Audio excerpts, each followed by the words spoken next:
Hi guys, Whitney from elementaryWritingCoach.com here, and today I'm going to be sharing with you three writing instruction mistakes that a lot of teachers are making, and I'm also going to share with you ways that you can fix those.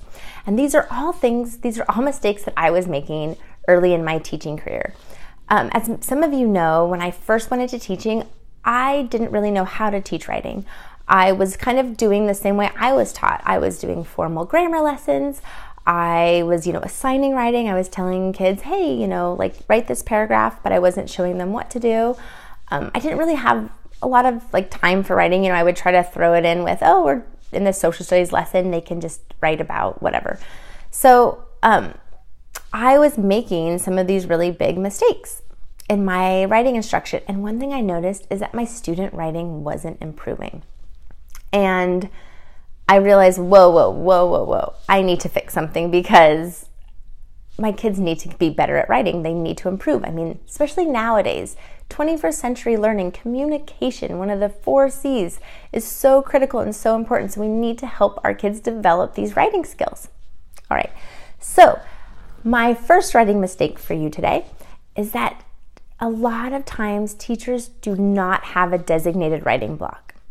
And whoa, I know what you're saying because we're so busy. we have so many standards to cover, especially with all of the reading and all of the math. I don't have time for writing.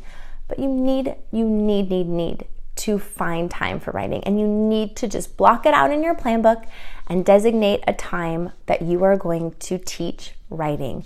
And it doesn't necessarily need to be the hugest block. It would be awesome to have an hour every day, 5 days a week, but I know that's not super realistic for everyone.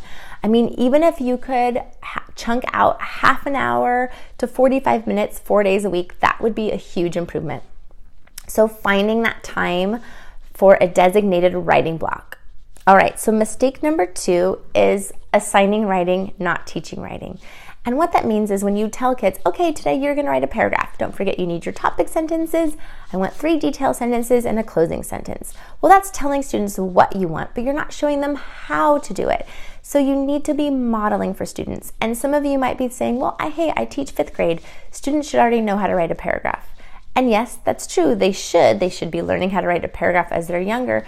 But as they're getting older, we expect more from these paragraphs, and we need to show them now what our new expectations are and be modeling this for them. And this is a scaffolded thing, so at the beginning you might have to be really doing a lot of hold-handing and showing and modeling, and as they continue to practice, you can ease back and give them more freedom. But initially we need to really be modeling and showing them what we expect and what we want from the writing. All right, so our mistake number 1 was no designated writing block. Mistake number 2 was assigning writing and not teaching writing.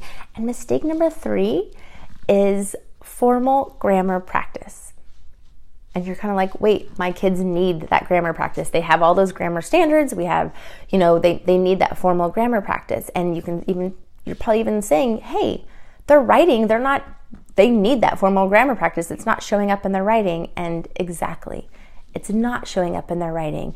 It's not transferring. These formal, isolated, grammar worksheets and grammar skills don't transfer into actual student writing. And there's research and studies to show that some students who are actually getting this formal grammar instruction are scoring lower on writing assessments.